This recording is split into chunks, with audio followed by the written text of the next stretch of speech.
sa unang video, ulit-ulitin na natin to. Please help us grow by follow our page, The Class Tanglaw. Sa mga hindi nakasali ng review and magte-take ng exam, meron tayong libreng reviewer doon para sa Napolcom. Okay, si Ma'am DB, passer pa. FOA passer pala. So, good luck sa application din sa BFP. And, syempre, yung YouTube natin, Jerome Abaw. And ito, ang page, yung Napolcom FOA Group 2022. So, kung meron kayong mga kakilala, kaibigan, kapamilya, kaanak, kapatid, pag-invite naman sila. Okay?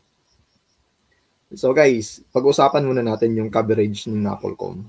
Okay, ito yung dating coverage siya. Yung English, numerical reasoning, logical, and yung general information. Okay? So, ang may binago daw, yung sa NSQA, yun daw sa general information. Pero, maya, sagutan natin yan mamaya. Okay? Siyempre, yung under naman sa English, hindi yan nawawala. Yung reading comprehension, paragraph, ganun. Sa quantitative reasoning naman, problem solving, percentage, math, logical naman syempre, yung mga mapping, kahit hindi nila nilagay pero meron yan, situational. And sa general information, ito, yung Philippine History and Constitution, current events, PNP Law and History, Criminal Justice System, saka Social Awareness and Value Judgment. So, compare natin dito sa NSQA, yung kadalasan naman, di ba, bago sa inyo, yung general knowledge, syempre yung PNP, history of the PNP, simple policing issues in the BARM, rank classification, PNP mission and vision, customs and traditions, or yung PNP core values. And sa mental facilities naman, or we call this as the general ability, yung English, math, at yung logic. Okay, under sa English language proficiency, yung ELP, basic subject verb agreement, simple reading comprehension, basic synonyms and antonyms, and basic vocabulary. Sa logic naman, yung critical, logical, judgment, analytical, and sa math, number series, problem solving, basic mathematics, basic function or percentage. Okay. So, kung i-compare natin dun sa ito, na scope at yung sa NSQA, guys, ang NSQA lang is masyadong specific siya. Okay? So, pwede natin masasabi na ito si NSQA is under nito. Okay? Dahil sa si English, si math, at saka si logic. Ano lang yan sila eh. Halos ito lang din sa mental facilities, mas naka-specific nga lang. Dito naman sa general knowledge, guys, ang wala lang, hindi natin ma-discuss is yung simple policing issues in BARM, CAB. I'm not saying na hindi natin i-discuss ngayon sa review natin, which is, I think, isasali natin yan. Okay, yan lang kasi itong history of the PNP, meron yan sa dating coverage. Okay, now, nag-message ako kung may mga retaker dyan na member ng class si Nagtala. Kung naalala niyo pa si Ma'am Desa, yung isang police na lecturer natin. So, tinanong ko sa kanya kasi nasa office na kasi siya. So, malamang kung merong makakaalam sa atin, so isa siya kasi nasa servisyo na. And sabi niya, hindi raw binago yung coverage ng Napolcom, which is ito. Kasi itong NSQA, guys, kung naalala niyo yung sa May, 'di ba, yung sa temporary, yung sa exam na binigay dun sa BARM. Okay, ito yung scope nila. Kaya nga may nakalagay sa coverage yung simple policing issues in BARM at saka yung CAB or yung comprehensive, ano ba yan? Basta, hindi ko na maalala. Okay. So, yan. So, sabi niya, hindi raw binago yung coverage, which is ito pa rin yung coverage ha. Pero, for the sake na baka ano kayo, okay, putol-putol pa ba? For the sake na baka ano kayo, I think okay naman yung audio natin. Ano na lang siguro sa signal ninyo. Okay. So, for now, guys, dahil nga na-confirm ni Ma'am Desa na yung coverage natin is hindi binago. Ito pa rin. Okay, dahil itong in-SQA, ito yung application kasi ng mga temporary lang na police. Yung mga nakapasa sa BARM, temporary lang yung appointment nila. Kung sakali na yun yung gagamitin nila bilang eligibility, temporary lang sila. Hindi katulad talaga nitong NAPOLCOM or pag itong PNP, pag napasa mo, which is hindi ka na temporary. Hindi, yun na yung talagang eligibility mo. In other words, kung itong NSQA yung susundin natin, masasabi kong madali. Ganyan ba? So, masyado siyang madali kung ito yung susundin natin. Kasi, under naman siya nito eh. Halos lahat. Except doon sa simple policy issues kasi napaka-specific niyan. Okay. So, for now guys, susundin natin is ito. Ito yung dati. Okay, pero huwag kayong mag-alala kasi dadaanan din naman natin yan, yung policy issues and baka magbibigay kami ng handout dyan. Okay? So, topic natin ngayon, bilisin na lang natin. Siguro abutin tayo. Kakayanin natin mga 1.5 oras para makakain na rin kayo. So, topic PNP history. Bilisin na lang natin. Okay. May mga tanong pa ba kayo dyan bago tayo magpatuloy? So, nasa 70 na tayo, malapit. May mga katanungan ba bago tayo magpatuloy sa ating discussion? So, i-discuss naman natin ngayon is yung PNP history na lang muna. Okay, pagka-mention guys, yung mga kasama nyo nga pala. Yes po, recorded to. Pagka-mention yung kasama nyo na magte-take ang exam. Ayun na makasali naman.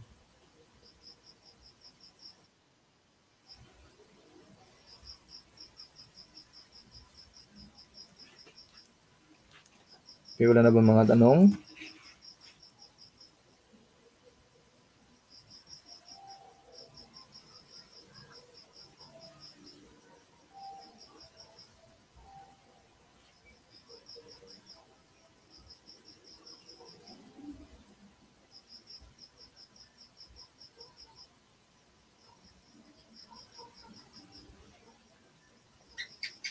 Okay. Okay, na-replay ito. Okay, yan yung mga tanong.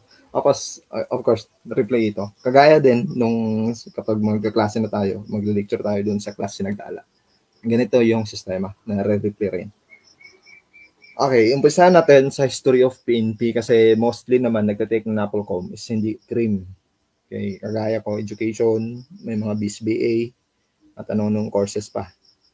Pero doon sa mga CRIM, masasabi natin advantage na din sa kanila since pinag-aralan nila to, diba, nung sila ay nag-aaral pa during their college days.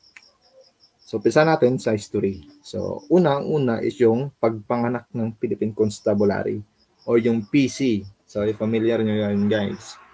Philippine Constabulary. So, on March 23, 1901, anong nangyari doon? It is the eventual capture of General Emilio Aguinaldo. Okay? Noon sa panahon na yun, nung sa March 23, 2021, 1901, yung pagka-capture kay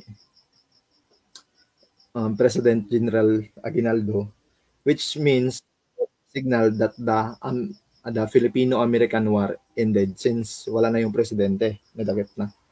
Okay? So, pangalawa naman, yung always outnumbered but never outfought, an old PCC. Okay? Hindi naman ito lalabas, pero banggitin lang natin since nasa handout. And baka then, ano kasi ito parang naka-engrave na sa PC. Always outnumbered but never outfought. Kasi nga, kunting-kunti lang ang Philippine Constabulary dati.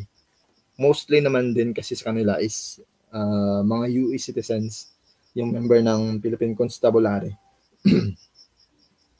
So, but never outfought because also sa kanilang mga gamit na meron. Okay. So, Governor William Taft, siya yung nag-take over sa Second Philippine Commission And yung Organic Act number 175 naman, ito yung Creating an Insular Police Force, which titled An Act Providing for the Organization and Government of an Insular Constabulary and for the inspection of the municipal police, which is, guys, itong si Organic Act number 175, hindi ito agad na-adapt ni PC. Na-adapt nila ito after 75 years later. So, mamaya balikan natin yan. Dito naman tayo sa Philippine Commission, which implements the Organic Act 175. So, ulitin natin, ano yung Organic Act 175? Ito yung Act providing for the organization and government of an insular constabulary and for the inspection of municipal police. So, on August 8, 1901 naman, with the sanction of U.S. War Department, Captain Henry T. Allen, a graduate of U.S. Military Academy, is appointed as the first chief of the PC.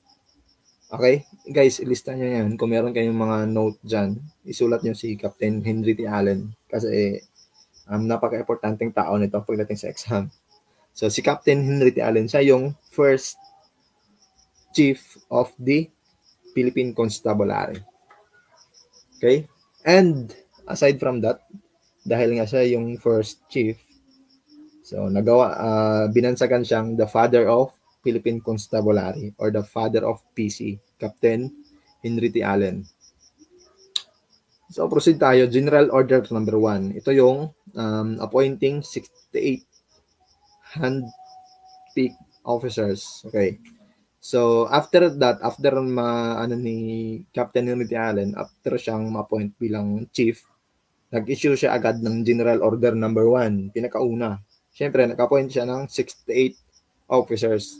But, mostly, yung 68 na yon is galing sa US volunteers. Wala pang Pinoy dyan. So, mostly American citizens or US volunteers yung kinukuha nila. Kasi yung Amerikano yung nagpapaandar eh. And dito naman tayo sa decentralization of control.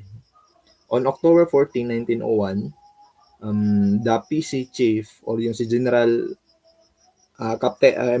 hindi General, yung si Captain Allen, nag-issued siya ng General Order number 49. Okay, grouping the pacified provinces into 3 constabulary districts. Okay, after ni General Order number 1, hindi na natin yung number to. Diretso tayo sa General Order number 49, which is ito.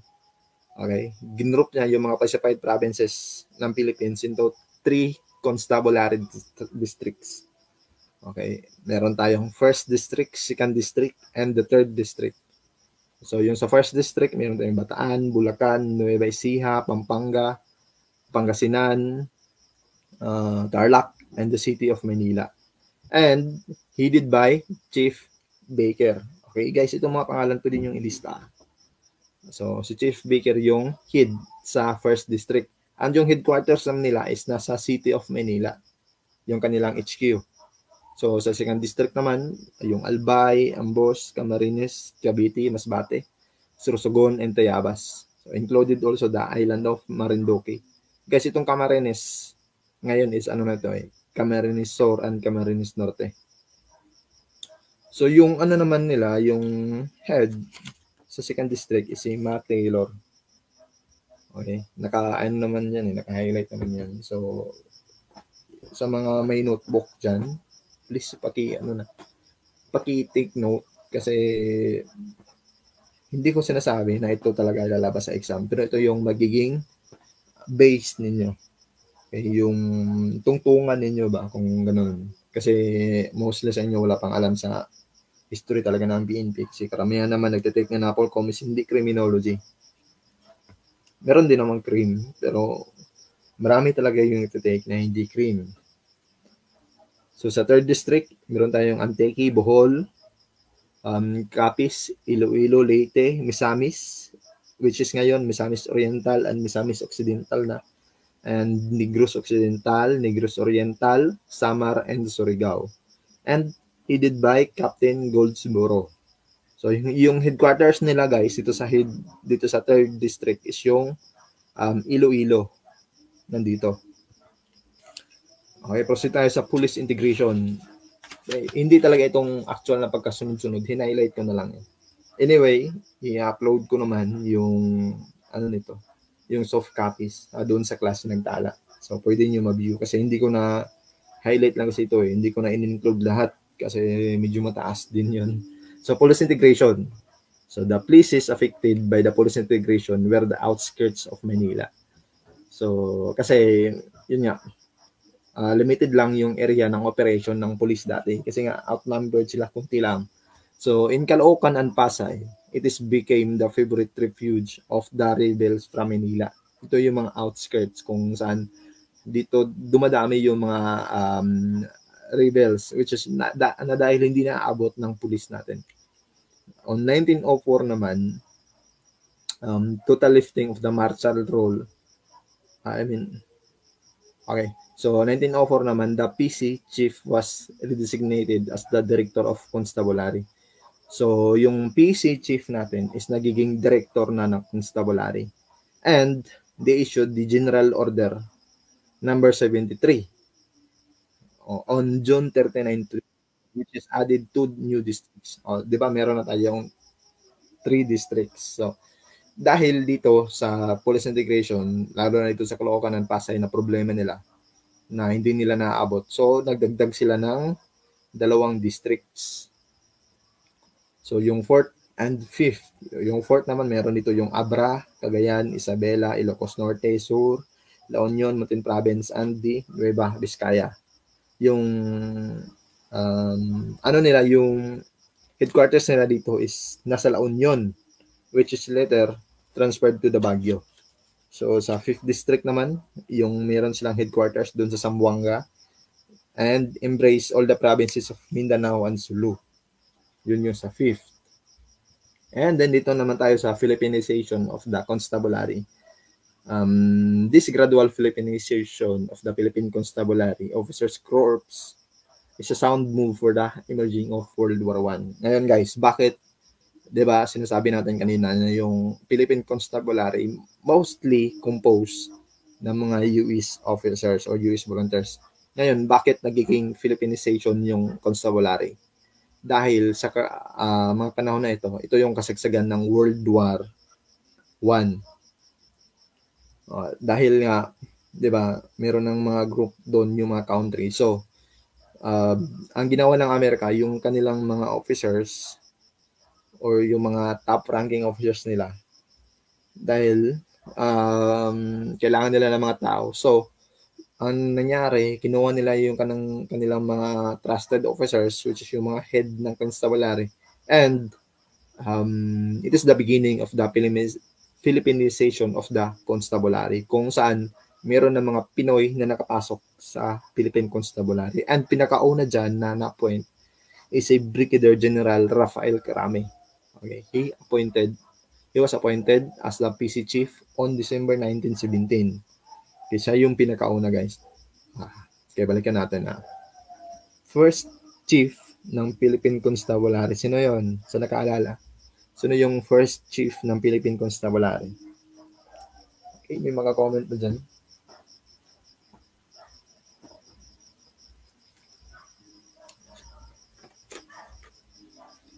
Okay, sa mga nanonood natin, pag-comment naman kung sino yung first chief ng Philippine Constabulary. Ako lang kasi isa nagsasalita dito eh.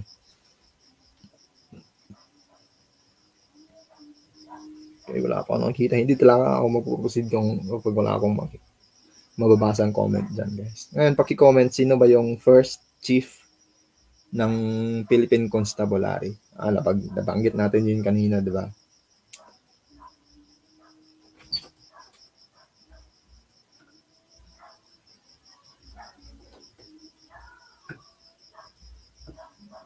Okay, marami tayong nanonood eh. Meron tayong 85. Okay. So, sino yung kaunanahang chief ng Philippine Constabulary, guys? Siya si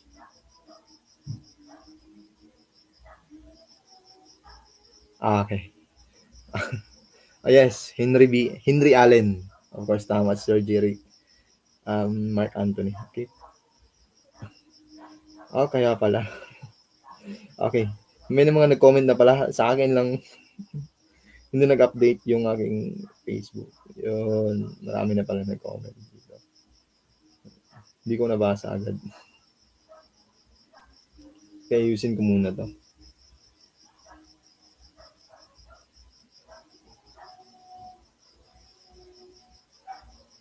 Yun, si Captain Henry T. Allen. And sino naman yung first Filipino chief ng Philippine Constabulary? Siya naman si General Rafael Crame. Okay?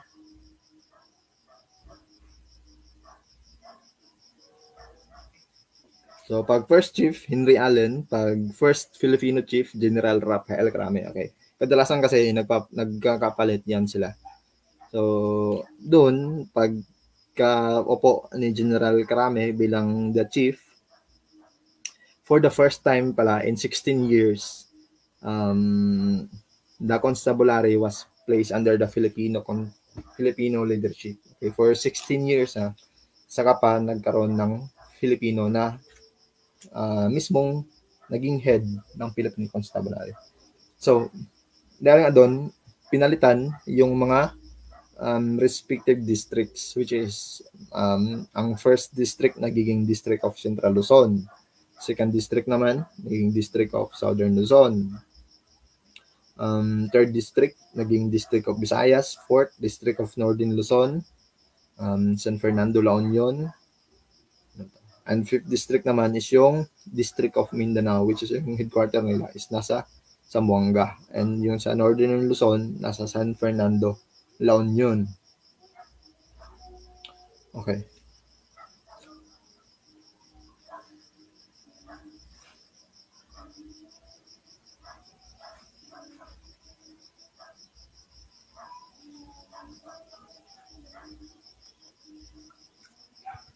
So, next is yung the constable under the Commonwealth Act. Sino yung president ng Commonwealth Act? Siyempre, di natin yan makakalimutan. Si President Manuel Quezon. So, dapat alamin na ninyo din yung pagkakasunod-sunod ng mga presidente. Kasi minsan, I think class exam tinanong yung order ng ating president. Okay? So, the National Defense Act or Commonwealth Act number 1, pinakauna-unahang act under sa Commonwealth, which is approved on December 1935, creating the Philippine Army. Okay, tandaan nyo yung ano dyan guys. Sa December 1935, di ba una meron tayong Philippine Constabulary. So, pagdating ng Commonwealth, nagkaroon naman tayo ng Philippine Army. Okay?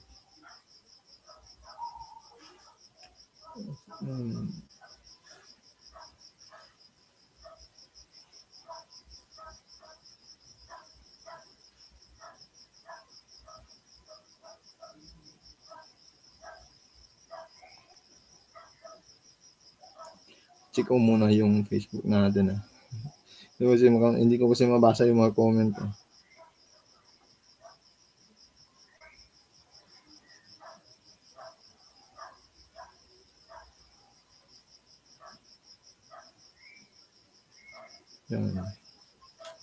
So,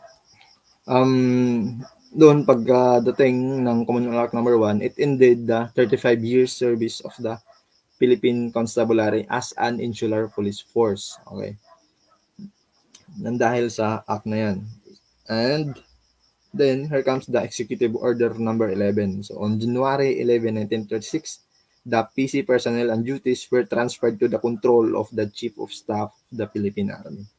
Okay, dati Philippine Constabulary, pagdating ng Commonwealth, okay, una, Philippine Constabulary under sa US leadership. And then after 16 years, pinasa ito sa Pinoy, which is headed by Rafael Crame as the first Filipino chief ng PC. And then pagdating ng Commonwealth, meron naman itong National Defense Act, okay, which is created the Philippine Army that ended the PC as an insular police force for 35 years. At doon nga, si President Manuel Quezon asked General MacArthur to undertake the country's defense bill tip. Kasi sa panahon na dito is pagdating na kasi ano kasi nangyari, pagka Philippinization kasi ni Constabulary, dumadami yung mga kumbaga yung mga nagre-rebelde is mas parang lumalala. Kasi alam nila na yung nagdadala is mga pure Pinoy, which is yung anger nila is nandun pa rin. And bigla silang lumakas kasi wala na masyado yung mga US officers. So, kaya isa rin dahilan kung baga nagawa itong Philippine Army para mas yung defense ng Philippines is mas masyadong paano pa nila mga mapa-strong or naman tawag sa Tagalog dyan. Mas basta, yun. Okay. Proceed tayo dito. During the organization of the Philippine Army veteran, constabulary officers were appointed to key positions in the Army. So, basahin na lang natin.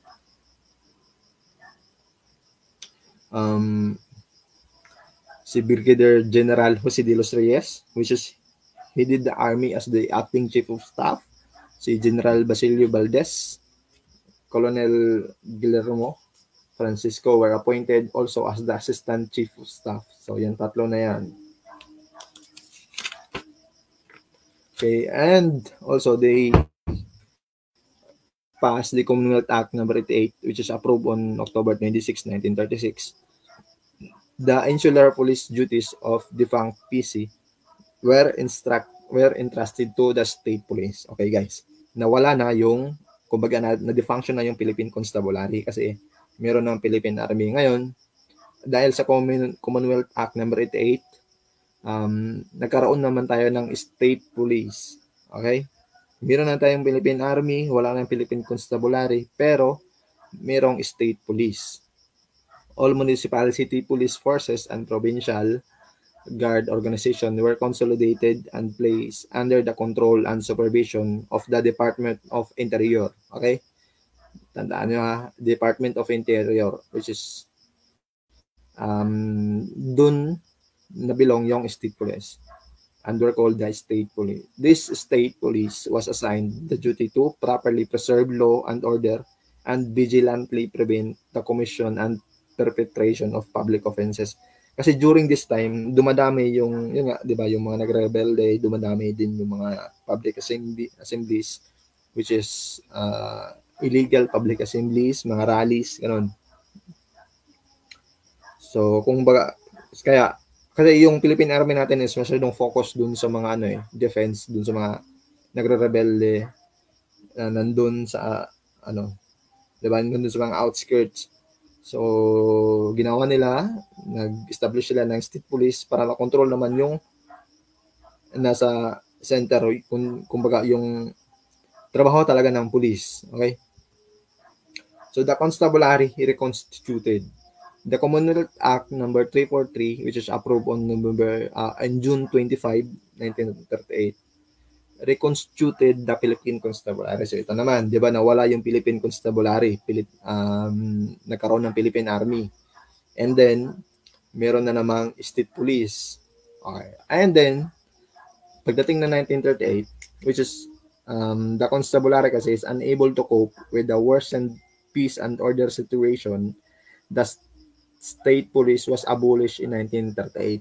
Okay, nangyari, inabolish na naman nila yung state police on 1938 and reconstituted the Philippine Constabulary. So, President Quezon approved the Commonwealth Act number 343. Okay? So, the PC were under the Department of Interior naman. Diba? Yung state police under ang Department of Interior. Pero nga, yung state police is inabolish, pinalitan ng Philippine Constabulary. So, automatic na si Philippine Constabulary is under pa rin syempre ng Department of Interior. Ang goal nito is to empower, to prevent and suppress brigandage, yung mga unlawful assemblies, riots, yung mga rallies. Diba? Yan talaga yung gawain ng police. Okay? Yan yung empowerment na binigay sa Philippine Constabulary during that time. Kasi meron na naman tayong Philippine Army. So, magbibigay ka po ng soft copy. Okay, yung soft copy, guys. ina-upload ng kasama ko, i-upload niya doon sa klase nagtala ha. Hindi ito na copy yung talagang Word, yung naka-docs. Hindi na itong slides kasi naka-highlight lang eh. Yung talagang buong documents nandoon na. I think na-upload na ba ngayon or hindi ba? Siguro mamaya after ng live i-upload 'yon. Kung hindi niya ma-upload, ako na lang mismo mag-upload. So, Brigadier General Guillermo Francisco, siya yung appointed as the Chief of Constabulary. Okay? During that year, the PC sit-up and vastly improved. The PC strength from 7,500 to 15,000 men. Okay, so during this time, guys, pag reconstituted ng Philippine Constabulary is nagiging mas improved na siya kumpara nung unang establishment pa lang ng PC natin. So, the constable during the World War II. So, bilis-bilis na natin. Medyo tayo paano ha. Highlights lang. On December 8, 1941, the Japanese surprise attacked the Pearl Harbor. Okay? So, alamang hindi naman natin yan makakalagdaan ha. Marinig lang natin yung Pearl Harbor. Alam na natin na nasa history yan kahit hindi natin alam yung buong detalye. Okay? Basta alam natin sa Pearl Harbor may involvement ng Japanese. Okay. Ano ba nangyari noong December 8, 1941? Yun nga, Japanese surprise attack on the Pearl Harbor. So, Japanese naval plane from Formosa simultaneously attack. Okay, ano pa ba yung inattack nila? So, simultaneously, ibig sabihin, simultaneous, yun nga. So, ano yun? Yung Clark Field in Pampanga, Iba Field in Zamboanga, John Flay Air Base in Baguio City, and yung Tugigaraw. Okay? Aircraft, so ano ba nangyari dyan sa mga US base natin na nandyan?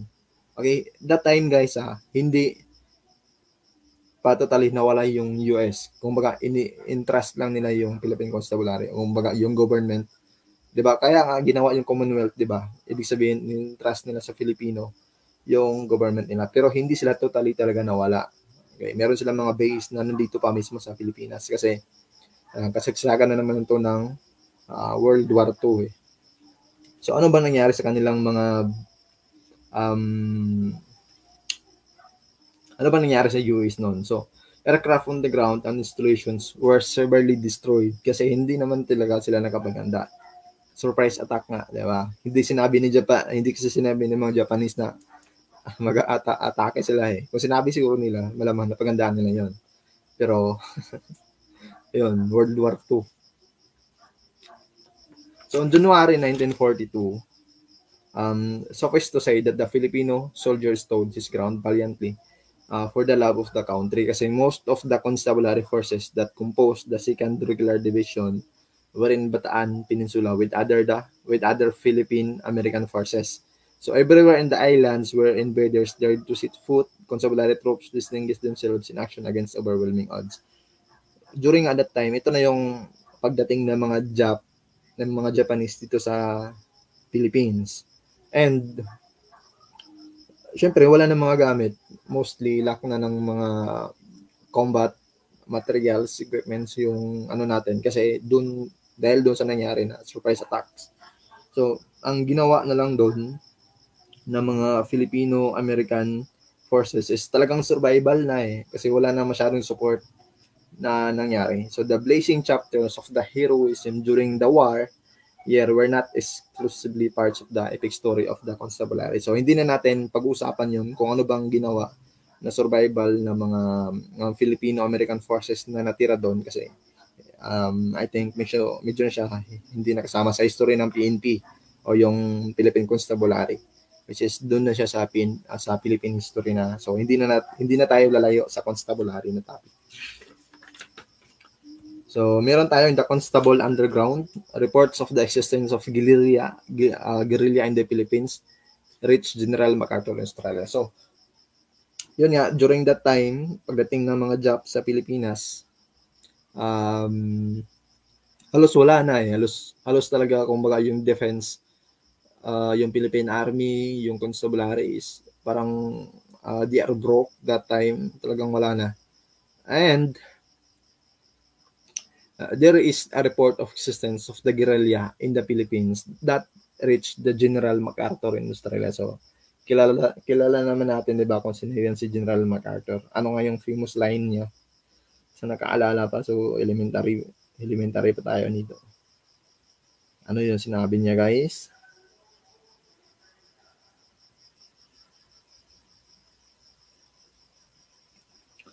I shall return, yun. So, ano ba yung mga guerrilla? Ito yung mga small group which is parang nabuo para makipaglaban dun sa mga mananakop. Okay, yan. So, una, yung pagdating ng report na may mga guerrilla sa Pilipinas is in Australia, first through a radio message relayed by Colonel Nakar, a guerrilla leader in Central Luzon in June, and later on naman na-confirm na siya by first-hand reports or physical reports by William Osborne, Damon Guas, and Frank Yang. At dahil dito pagka-reach out nila na meron pang mga guerrilla, active na guerrilla na talagang lumalaban pa sa mga Japanese. During that time, the USAF headquarters in Australia took steps to communicate with resistance units and center in the Philippines. Okay, during that time, there is the Mindanao guerrilla movements. Of all the guerrilla centers, these were the best organized to conduct operations. Like the Visayan resistance movements, the Mindanao guerrillas were able to make early contacts with Australia. Diba? Inutusan nga kasi nila na i-contact yung mga guerrilla na doon para mas matulungan pa. Kasi alay yan sila yung Philippines, ay 'di ba yung USS carry na yung Pilipinas. So due to the island's proximity to Australia, the first assistance of supplies and equipment from USAF headquarters was arrived in Mindanao. Okay, present tayo sa The Post-War Constable, another chapter. On October 28, 1944, executive order creating all-insular police called Military Police Command were issued by President Osmeña. The USAF, this idea was conceived to restore the bad image of constabulary during the Japanese occupation when these constables were made to run after the guerrillas. Okay. And nangyari nga kasi, yung history, medyo na natin lalakbayan na lang. Nangyari kasi sa mga guerrilla and yung police natin, correct me if I'm wrong. I'm saying this according to my own knowledge. Nangyari kasi doon, after, di ba, yung guerrilla is yung mga resistance na lumalaban sa mga Jap.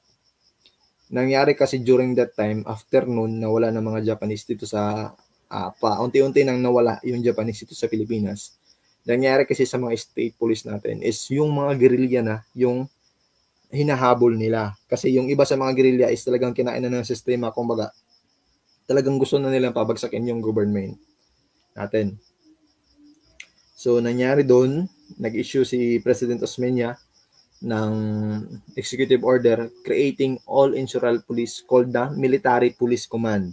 Okay. Which is the main idea is to restore the bad image of constabulary during that time, diba? Nung they were made to run after the guerrillas. So, USAC, pursuant to General Orders number 50 and 51, redesignated it as the Military Police Command or AFWISPA. Okay, ano na lang, i-take note nyo na lang yan. Ulitin ko ulit, hindi talaga ito so swerte kung may lalabas ito sa exam. Ito lang, kumbaga, bakit natin di-discuss is para magiging pinaka-base ninyo na at least may alam kayo sa history ng PNP.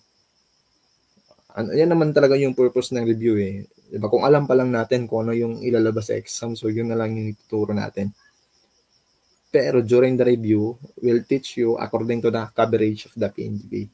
Diyan namin nalusukan yung December NAPOLCOM exam. Dahil dun kami talaga mismo nag-base sa coverage and of course, expertise ng mga lecturer natin. On July 1, 1947, the constabulary were revived. Okay. Ito, about 12,000 officers and men were withdrawn from the Military Police Command and transferred to the Department of Interior and constituted the National Police Force. Designated is the Philippine Constabulary. So all functions of the Military Police Command except those military in character were thereafter exercised and assumed by the PC in connection with the sections 832 and 848 of the revised Administrative Code will decreed in full force and effect. O sige, pursuant to Executive Order 94 dated October 4, 1947. So, 1947, parang 3 years lang, no? Binalik na ulit yung constabulary. Okay, yung iba ng mga officers sa Military Police Command is tinansferred na doon sa Department of Interior, which is siya yung namahala sa Philippine Constabulary. And proceed tayo sa Proclamation 1081. Ito na yung panahon ni President Marcos. Okay, pag Proclamation 1081, President Marcos na yan. So sa mga may background knowledge na dito, pag proclamation kay kay President Marcos na yan. So this situation precipitated various reforms and innovations with the Philippine Constabulary and program of activities. Okay, ito si Proclamation 1081. Ito yung kumbaga masasabi nating napakaraming activity na nangyari sa Philippine Constabulary natin at sa hanay ng kapulisan. So the early 70s saw the rapid escalation of the subversive activities of the insurgents.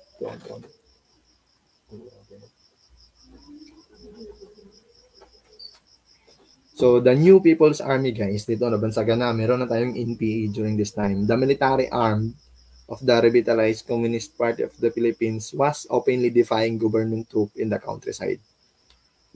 The constabulary was in this virtual state of helplessness when the country began to be racked rallies and demonstrations. Although President Marcos later dismissed these happenings as the inevitable outcome of modernizing process, modernization being a disquieting at times of convulsive undertaking because it is revolutionary.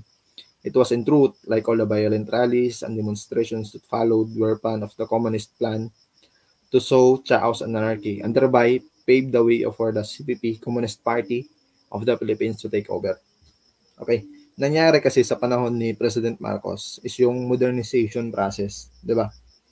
Di ba kung marinig natin samot-sari yung opinion kung ano nangyari dun sa panahon na yun. Meron nagsasabi na marami daw yung mga magagandang nangyari, pero meron ding nagsasabi na merong mga pangit na nangyayari. Kasi during that time, modernization Ang isa lang sa alam ko, during that time yung yung Pilipinas is talagang humahabol sa ekonomiya Kung ano yung mga resources natin, yun, hina-highlight ni President Marcos. Kumbaga, dahil doon, nagkaroon na tayo ng mga revolutionary, kumbaga tutol doon. Kaya meron na dyan yung Communist Party of the Philippines. Which is, ayan nga, dahil doon sa mga rallies, ganon, sa mga nagre-revolution, kaya ano ba yun? Ito yung rack rallies and demonstrations. On September 21, 1972, okay, save the date, President Ferdinand E. Marcos Sr. proclaimed the martial law throughout the country by virtue of Proclamation 1081. Okay, ito pala yon. Itong si Proclamation 1081, it is also known as the martial law under kay President Marcos. Okay, lista na yan. This law diagnosed the actual peace and order situation undertaken by these lawless elements of the communist and other armed groups organized to outthrow the Republic of the Philippines by armed violence and force, which assured the magnitude of an actual state of war against our people and the Republic of the Philippines. Okay. Narinig nyo yung term na bandido. Okay. Again, this is based on my knowledge. Meron kasi marami kasing uri ng mga rebelde natin. And isa dyan is yung mga bandido. Yung mga bandido, sila talaga yung mga nananakit sa mga tao. Yung may dalang mga baril, ganun.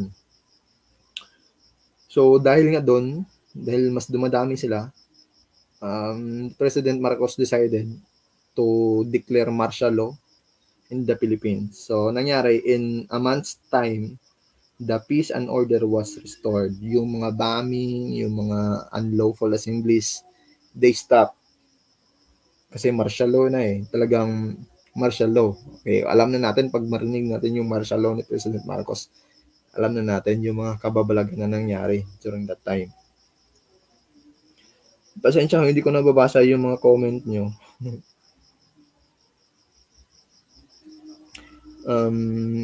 Hindi ko kasi hindi kasi parang nasira yung Facebook ko. So, magpapatuloy na lang ako dito. Ayun, the Integrated National Police, it is the police integration, is not at all a new concept here or elsewhere in the Philippines. The idea is old as the constabulary itself, although it was not well defined when it first dawned. Guys, pagdating naman dito sa panahon nito is, di ba, Philippine Constabulary pa yon. Ngayon, pagdating nito is nagiging Philippine Constabulary dash Integrated National Police. Kumbaga, PCINP na yung nangyari. So, after almost 3 years of martial rule, so yung martial law, Proclamation 1081, is tumagal siya ng 3 taon. The integration of all police forces throughout the country with the PC followed. The ideas and the theories that have been developed and implemented during the 75 years of the Philippine Constabulary finally came into practical consideration when former President Marcos issued the Organic Act 175 on August 8, 1975. Okay, balikan natin. Yung Organic Act 175, di ba? Ina-issue ito doon pa lang sa pinakauna natin. Pero, yun nga, to be adopted 75 years later. Kumbaga, ito yung transitionary. Yun, pagdating kay President Marcos, inadopt na nila yung Organic Act 175, which is he reissued on August 8, 1975. And dahil dyan, let's go proceed to the other another chief sa PNP history, which is the creation of the Philippine National Police. Meron ng Philippine National Police. Ito is after na nito nung nangyari sa People Power. So hindi na natin yun in-include kasi bilong na yun sa Philippine history. Ang atin lang is yung history of the PNP. So after the People Power, nahalal si President Aquino bilang first woman president of the Philippines. Doon, she signed into law the Republic Act 6975 on December 13, 1990. Okay, itong 6975 is paulit-ulit talaga itong tinatanong sa exam. So, then President Corazon Aquino, which called for the creation of the PNP and the reorganization of the Department of Interior. Meron na siyang kadugtong Department of Interior and Local Government, or yung DILG. So in keeping with the mandate of our Constitution for a police force that national in scope and civilian in character. Tagdaan nyo guys, itong national in scope and civilian in character. Minsan tinanong to sa exam. So upon the effectivity of the law, after its signing into law on December 13, 1990, the PNP underwent a transitory period, and on March 31, 1991, President Corazon C. Aquino named General Cesar P. Nazareno. Tandaan niyo yung pangalan na yan. Cesar P. Nazareno as the first Director General of the Philippine National Police. Okay. Balik tayo. Sino yung first PC Chief? Henry Allen. Sino naman yung first Filipino PC Chief? Rafael Crame. Now, sino naman yung first Chief of the PNP? Okay. Siya si General Cesar P. Nazareno. PNP na. Hindi na Constabulary, kundi Philippine National Police na. On January 29, 1991, at Camp Crame, Quezon City, the Philippine Constabulary and the Integrated National Police were retired. Okay? On January 29, 1991, yung Philippine Constabulary, INP, is talagang totally abolished na. And then, there is the PNP was activated in its place. Doon na nagkaroon ng PNP dahil dito sa 69 RA 6975. So, giving rise to the unification, yun nga, ng ating police force. So, I mean, after pala, under pala ng 6975, nagkaroon tayo ng Tri-Bureau.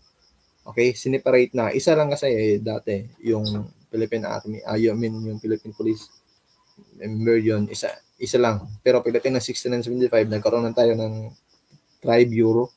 Meron tayong PNP, BJMP, at saka yung BFP during that time sa 6975. So, paki-ano na lang, paki-take note na lang. Dun. Hindi na natin, actually marami ba to na I think nasa 9 pages kasi lahat yun. Hindi ko na lang in-include sa slides kasi masyadong mahaba. Sabi ko nga isa't kalating oras na tayo pero parang parang susobra tayo kung isasali ko. So, ginawa ko, i-upload na lang namin yun sa group after. And proceed tayo sa counting drills na lang tayo.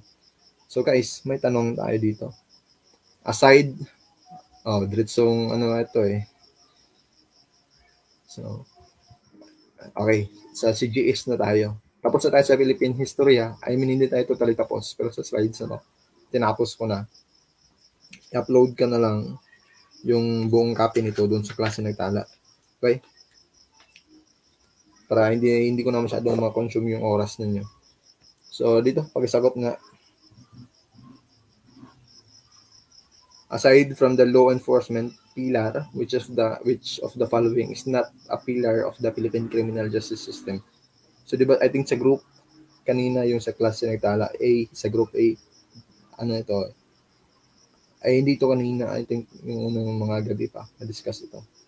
So, sino ba? Okay, ano ba dito yung sagot number 1? Okay, may nasabing 4, and I think marami naman nakakorek. Yun, aside from the law enforcement pillar, which is not a pillar of the PCJS, that is protection. Kasi nga, courts, community, corrections, and prosecution, di ba? Discuss natin. Padaliin lang natin tong Philippine Criminal Justice System. Okay, sa mga hindi pa na-approve, later na lang The Philippine government has organized and established established institutions which serve to maintain peace and order. So these institutions are responsible for the preventing crimes, enforcement of laws, and apprehension and prosecution of those who violate the law. If the courts of law find them guilty of committing a crime, they shall be confined in order for those people to be rehabilitated, and to be integrated into the community as law-abiding citizens. Kabilang liko tayo after sa Philippine history, diretso tayo sa PCGS. Okay, unang member ng PCGS is yung law enforcement natin. Okay. Next is yung prosecution. Di ba? Sila yung attorney. Prosecution, sila yung ng warrant of arrest. Sila yung nagbibigay. Yung law enforcement naman, sila yung dumadakip. Sila yung police. Hindi lang police mostly, pero sila yung nangunguna. Sila yung nasa front run ng law enforcement natin. After nun is prosecution. Next is yung court. Okay, pagkatapos naman, mga tulan ng mabigyan ng warrant of arrest, dinadala ito sa court or yung trial. Nagkakaroon ng trial doon. Next is correction. After ng court, kapag ma-found guilty yung dinakip or yung na-aresto, okay, mapupunta siya sa correction. And after sa correction is nagiging bumabalik siya sa community. Okay. Pag sinabing correction, ito yung the weakest pillar of the PCJS. Bakit daw? Kasi nga yung mga tao na kinukulong, after kasi nilang makulong, dapat ginagawa kasi dyan is nare-rehab sila. Pero after nun, pagkabalik nila ng community, ginagawa pa rin nila yung mga bagay na yon. So, they say it is the weakest because they do not reform the prisoner well kasi nga ginagawa pa rin nila yung mga bagay na pinagbabawal na batas natin. And if we say court, ito yung the centerpiece of the Philippine criminal justice systems.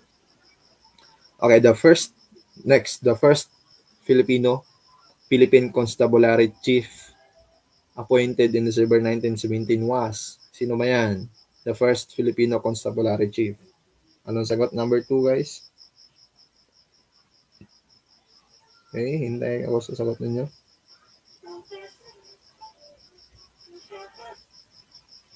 Okay. May nagsabing number 1, Henry Allen. May nagsasabing naman number 2, Rafael Crame. Sino kaya?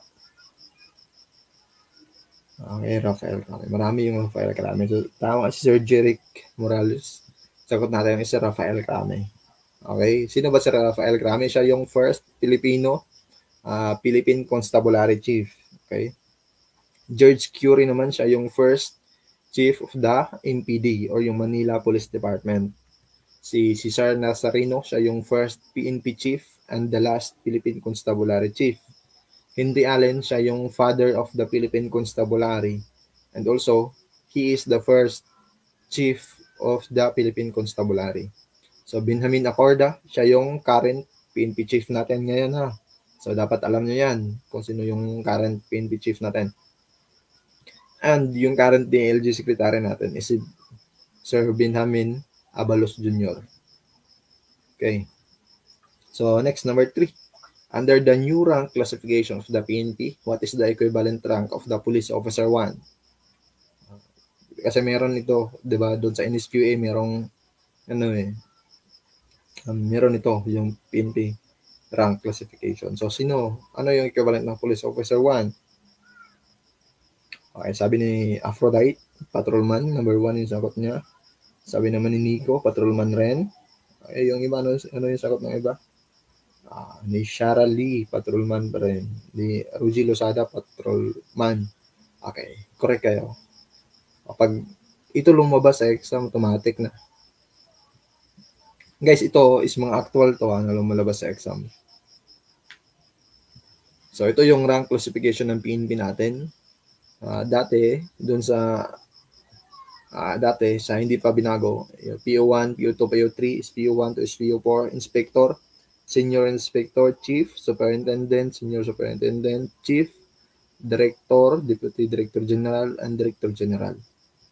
Ngayon, sa bago, pinakauna is yung Patrolman or Patrolwoman, Police Corporal, Staff Sergeant, Master Sergeant, PSMS, PCMS, PEMS, Police Lieutenant, Police Captain, Police Major, Police Lieutenant Colonel, Police Lieutenant Colonel, Police Colonel, Police Brigadier General, Police Major General, Police Lieutenant General, and Police General. So, i-memorize nyo na lang yan, napakadali yan. Madali lang yan i-memorize, guys. So, number 4. Which of the following are the qualifications for one to exercise his or her right to vote? Okay, after nun, biglang liko tayo sa Philippine Constitution. Ito, guys, is actual talaga na lumabas din during sa April 22 na exam. Kaya ano yung sagot ninyo sa number 4? Pili kayo dito.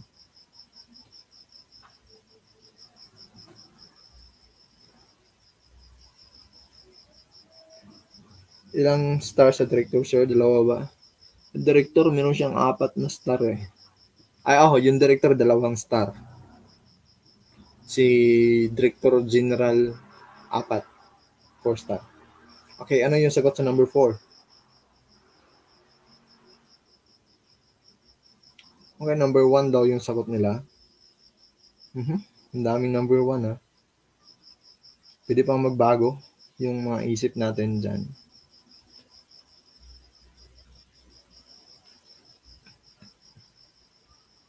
Talaga hindi na binago eh. Number 1 talaga eh.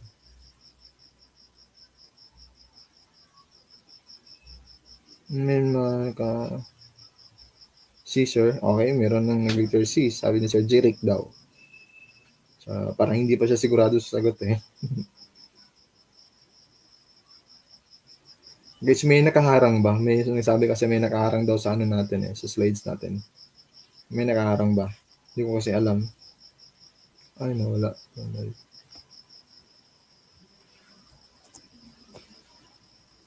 Oh, meron na number 3, meron number 5. Okay. Number 4 pala yung main ni Sir. Okay. Isa-isayin natin. Sino ba yung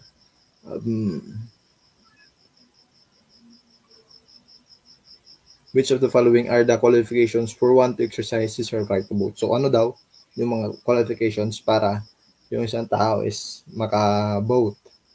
So, first, at least 18 years of age. So, yes, of course. And must know how to read and write.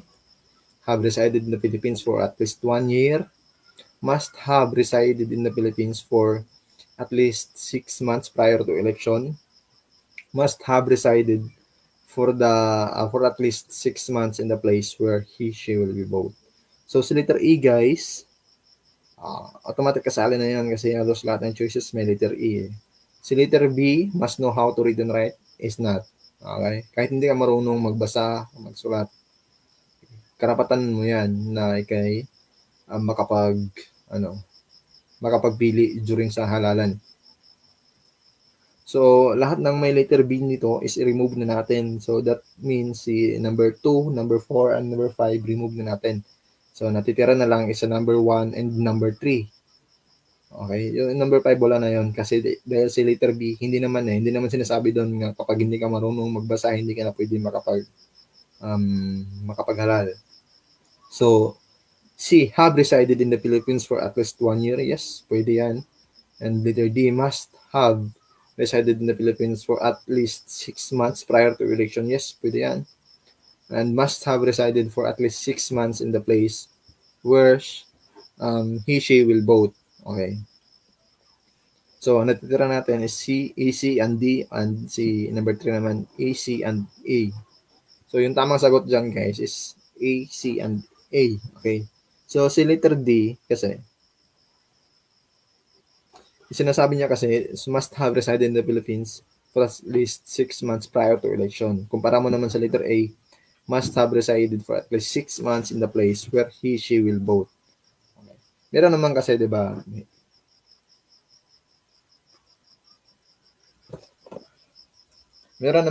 na halimbawa, dito sa amin nakatira, pero hindi siya dito nag-reside ngayon. Halimbawa, may trabaho siya doon. So, bilong siya dito sa letter A. Must have resided for at least 6 months. Kasi dito siya nakarehistro sa Comelec. So, he resided there in 6 months kung saan siya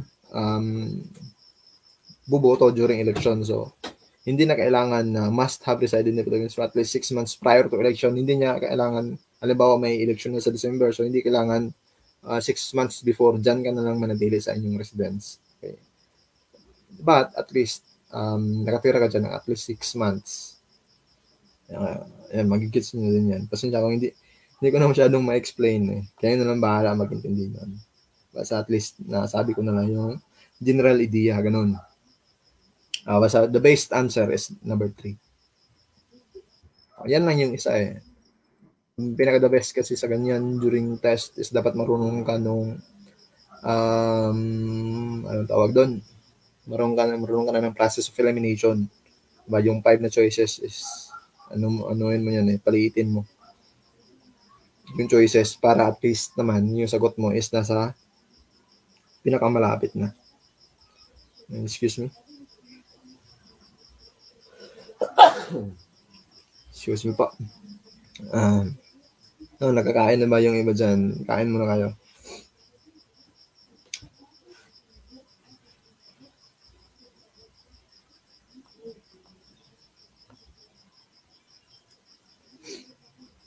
Okay, next. Okay, basahin muna natin. Okay, ito pala. Article 5 of the Philippine Constitution, of the 1987 Constitution. So, Article 5, title suffrage. Section 1, suffrage may be exercised by all citizens of the Philippines, not otherwise disqualified by law, who are at least 18 years of age. and who shall have resided in the Philippines for at least 1 year and in the place wherein they propose to vote for at least 6 months immediately preceding the election. Okay, ito naka-highlight na. No literacy, property, or other substantive requirement shall be imposed on the exercise of suffrage. Ayan. So, hindi natin masahin yung section 2. Yun lang section 1. Okay, read carefully daw, sabi ni Sir Ken. Okay, ayusin natin yan, Sir Ken. Ano na kasi? Yun, number 5, ito talaga is napaka-actual na lumabas. Latest na lumabas sa exam. Okay, the revolutionary society founded by Gat Andres Bonifacio to liberate the country from the tyranny and abuses of the Spanish government through armed conflict is the KKK, which means what? 1, 2, 3, 4, or 5? Sabi ni Sir Derek, number 5 daw. Kataas-taasang kagalang-galangang katipunan ng mga anak ng bayan. Sabi naman ni Sir John, number 2. Kagalang-galangang kataas-taasang katipunan ng anak ng bayan. Magkalapit lang pala sila, no? Difference is yung mga and yung walang mga. Sabi ni DV, number 2 daw. Okay, wala bang sasagot ng number 3? Or number 4, wala bang sasagot ng number 4? Yan. Sabi ni Alexis dyan, number 2 daw.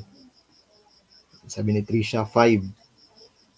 Kung talagang sure kayo na 5, sure kayo na 2, pakilagay dyan, 5, 100% sure, or 2, 100% sure na magkaalaman na yan. Okay, pakilagyan ng 100% sure kung sure kayo. Sabi ni Sir Jeric, 5, sure na. Sabi ni Sir Nico, 5, 100%. Maraming number 5, ha. Okay. May nag-number 3, Sir James Lee. Sa Guban. 5, 101% daw, sabi ni Mark. Okay, reveal na natin yung sagot. Yes. Palakpakan, number 5. Saan ba yung clap dito? Yun. Congratulations.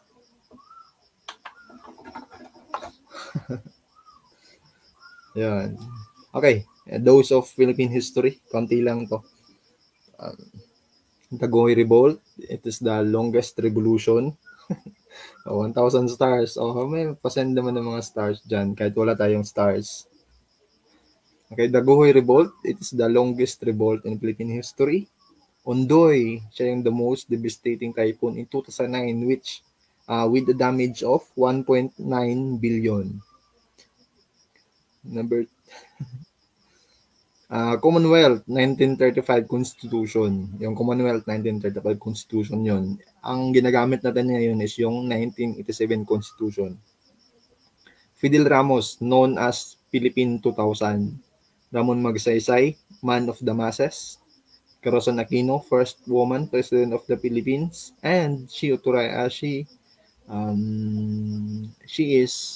implemented the Republic Act 6975, which known as the DILG Act of 1990. And doon din pinanganak ang Tri-Bureau, 'di ba? Yung Tri-Bureau yan yung PNP, BJMP, and yung BFP. Sir, lagay mo Gcash. No, hindi na lang. Sumali na lang kayo sa review natin. Okay? So, Andres Bonifacio, siya yung, he formed the Philippine Revolutionary Force o yung KKK. Ano yung KKK? Sabi ni Sir Mark, ano yun kanina? Kinis, Kalbo, Kinis, and Kintab daw. Okay, yun, balikan natin. Yung na-discuss natin ngayon so far is yung Philippine History and Constitution, PNP Law and History, at saka yung criminal justice system. Okay. So, baka may nagtatanong dyan, ano yung passing score ng exam natin? So, napakababa. 70% lang. And dapat, sa apat na coverage na yun, wala kang rating na less than ng 50%, okay, in every subject. Diba? Napakababa lang. 70% lang. Kaya ba? Ngayon ang tanong, kaya nyo ba yung 70%? I-implement na ninyo yung, anong tawag doon, law of attraction. Siyempre, kakayanin. 90% pa nga, di ba? So, based sa experience, napakadali lang ng exam. Okay? Yes, may reply to, Sir John. Kaya daw ni Sir Jeric eh. Kaya ni Sir Rolando. Sino pa? Siyempre, kaya na yan. Kaya nga tayo mag-take ng exam, di ba? Laban. Kaya, sir. Yun, top na dyan. Yun nga. Kapag mag-exam tayo, wag tayong ano kasi, kami sa review, hindi na namin iniisip yung ano yung passing rate eh. Iniisip na namin kung sino yung mag-top talaga. Yan yung dapat. Okay, so kayang-kaya yan. Siyempre, palakpakan yan. Kaya. Uy, ano na yan? Ito lang pala. Yan. May tumawa tuloy. Yes, kakayanin na natin yan. Siyempre, guys, ito lang talaga. Paulit-ulit kong sinasabi during sa review namin. Napakadali lang ng exam. Promise, syempre. Magta-top daw si Sir Jason Asyaw. Okay, screenshot na yan ha. Magta-top daw si Sir Jason. Tandaan natin yan. Kasi sabi, magta-top daw eh. Yan. Syempre, kaya natin yan. Para sa pangarap, di ba? So, yun. Pero halos lahat naman kayo nakasali sa review eh. Baka merong hindi nakasali yan ha. Invite ko kayo sa review natin. Actually, nakalagay dito is 10 days eh. Kasi yung 10 days is yan yung live lectures. Pero hanggang 16 tayo ha. Yan, kaya gaw. Ay, gagaw ko din eh. So, kaya natin yan. Diba? This is where it starts. So, yung pangarap nyo magiging pulis, dito yan mag-uumpisa. Sa klase nagtala. NAPOLCOM exam, intensive review and final coaching. Still, tumatanggap pa rin tayo ng mga enrollees. Kung meron kayong mga kakilala dyan na gusto mag-take na NAPOLCOM exam, at kahit yung mga hindi mag-take, invite nyo na rin. So, what time yung live lectures? So, during sa live lectures, guys, ganito lang din. Mga 6 p.m. start na tayo. Ha? Except, syempre, sa weekends. Sa Sabado at Linggo. Except dyan, maaring may makapagklase ng alauna. Basta Sabado at Linggo. Ngayon na po start? No, hindi pa. June 2 pa mag-start. Pero, gagawin ko, magdi-discuss pa rin ako syempre kapag merong bekante habang wala pang June 2. So, sir, yung oras natin pwede 7 p.m. na. I think I'm not sure, sir, kasi yung availability din kasi ng mga ano natin, lecturers. And kapag 7 p.m. na tayo mag-start, aabot kasi yan ng 3 to 4 hours eh. Minsan 5 hours. So, kapag 7, 8, 9, 10, 11. So, parang hindi na masyadong maganda sa ano natin. Dapat kasi yung pag-aaral, lagyan natin ng pahinga. Okay? Hindi ako sure kung makakapag-discuss ako bukas. Pero I'll try. Siguro magla-live din ako sa YouTube natin. Guys, sa mga hindi pa nakapag-subscribe ng YouTube, subscribe nyo naman. So, basahin muna natin to galing sa group namin sa klase nagtala nung December exam. Yes, sir. May enrollment tayo ng 120 pesos doon. Sa mga gusto lang naman. Pero sa mga hindi gusto, kayang-kaya naman yung self-review eh. Sir, may balita ka ba sa Kwe? Until now, wala pa rin akong balita actually. So, sobrang, ayun, basahin na lang natin doon napasali kasi. Sir, sobrang salamat po sa group na to. Isa po ako sa mga pumasa. At syempre sa mga ibang coaches. Maraming salamat po. Hindi ko po sinayang yung mga lessons ninyo.